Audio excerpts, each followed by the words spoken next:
Hello, sports fans. It is a pleasure to be here with you today. You are watching All About Indiana Fever, your definitive home for everything happening with the most talked about franchise in the world of basketball. But, my friends, the festive atmosphere in the stands contrasts with the tense silence looming over the front office. The Indiana Fever is at a crossroads that could define the destiny of the franchise, not just for 2026, but for the entire decade. We are talking about decisions involving multi-million-dollar contracts, egos, locker room chemistry, and above all, the obsessive search for a championship ring. The WNBA market is in an uproar with the ratification of the new collective bargaining agreement, CBA, and the name at the center of the storm is none other than Kelsey Mitchell. The question echoing through the corridors of American basketball is re-signing Kelsey Mitchell really a no-brainer or an obvious decision without risks? For many, the answer is a resounding yes. After all, we're talking about the player who was the second overall pick in the 2018 draft and remained faithful to the organization through the lean years. Mitchell is the personification of resilience. The argument for her staying is incredibly strong and starts with one name, Caitlin Clark. The chemistry developed between the two last season was something rare to see. Mitchell isn't just a supporting player, she is a force of nature in transition. In a system led by coach Stephanie White, who values speed and quick reading, Mitchell fits like a glove. She has the unique ability to create her own shot when the defense doubles down on Clark, relieving pressure on our number 22 and preventing opposing defenses from collapsing in the paint to stop Aaliyah Boston. On the other hand, there is the balance factor. Modern basketball is cruel to teams that cannot stop their opponents, and here enters the question mark. Mitchell, despite being a scoring machine, is technically considered a below-average defender.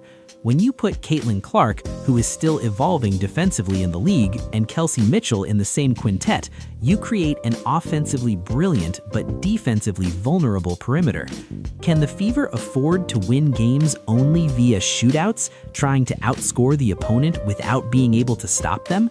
Names like Jackie Young of the Las Vegas Aces and Kalia Copper of the Phoenix Mercury are on the radar as free agents. They are what we call two-way players, players who decide games on offense but are absolute pests on defense. Bringing one of them in could transform the Indiana Fever into a much more solid team, less dependent on inspired nights from the perimeter. Now, before we move on to the controversy involving Elijah Sarrett's daughter and the direct clash between Sophie Cunningham and Paige Bueckers, I need to take a quick break here. If you enjoy accurate information, real backstage insights, and analysis that goes beyond the obvious about our team, I invite you now to join our community here at All About Indiana Fever. Give this video a like. This small gesture ensures that I can continue bringing this exclusive content to you. And if you aren't subscribed yet, take this moment, subscribe to the channel, and hit the bell icon. Here, we talk about the Fever with the seriousness the team deserves. Already liked it? Then let's get back to what matters. While the board racks its brains over contracts, the world of college football has brought a curious and, for some, a slightly controversial note. Indiana wide receiver Elijah Sarrett is about to compete for the national title against the Miami Hurricanes today, January 19, 2026. But what caught everyone's attention at the press conference wasn't his game plan, but the name of his dog, an American bully.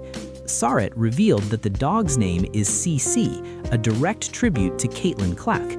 It might seem like just a cute gesture, but in the state of Indiana, college rivalries are taken very seriously. Clark built her empire at the University of Iowa, beating Indiana numerous times and taking titles away from the Hoosiers. Sarrett knows that some die-hard fans might not have liked it, but the truth is that the Caitlin Clark phenomenon has broken the barriers of rivalry. Today, she is a treasure of Indianapolis, and seeing a star from another sport revering her this way only shows the magnitude of the cultural impact we are witnessing. To wrap up our overview, we need to talk about the fierce stance of Sophie Cunningham. Her relationship with Paige Bueckers of the Dallas Wings has been one of the great entertainments of the league. Last season, Cunningham was Paige's shadow. Although Paige managed to score well in most games, the physicality imposed by Sophie clearly bothered the young star. The breaking point happened recently on social media. A fan posted a screenshot of a play where Sophie appeared to hit Paige, suggesting a foul occurred. Cunningham's response was short, blunt, and full of personality. "I'll show you what a foul really is." This statement ignited a debate. How far does defensive intensity go, and where does unnecessary intimidation begin? Cunningham is an old-school player. She likes contact and likes getting into her opponent's head. With her free agent contract coming up, some say she could end up playing alongside Bakers in Dallas, but the safer bet is that she stays in Indiana to continue being the sheriff who protects Clark in Boston. The stage for 2026 is set. We have an explosive mix of generational talent, complex financial decisions, and rivalries jumping from the courts to social media. The Indiana Fever has everything they need to become the dynasty of this decade. But for that, every move made now on the free agency chessboard must be surgical. And now, I want to hear from you, who understands basketball and lives this passion. If you were in the general manager's chair today, with the budget in hand and Caitlin Clark's future at stake, would you prioritize continuing the offensive chemistry with Kelsey Mitchell, or would you seek an elite defender like Jackie Young to lock down the defense, even if it meant the departure of a fan idol? The dilemma between spectacular offense and solid defense is what separates good teams from championship teams. What is your verdict? Does Mitchell deserve this final vote of confidence, or has her cycle in Indiana come to an end to make way for a new profile of player? Leave your opinion here in the comments. I read every single one of you, and I want to know who is right in this clash of visions. I hope you enjoyed this full analysis. Stay tuned here at All About Indiana Fever, because the 2026 season and the market developments promise many twists and turns. A big hug, and see you at the next update.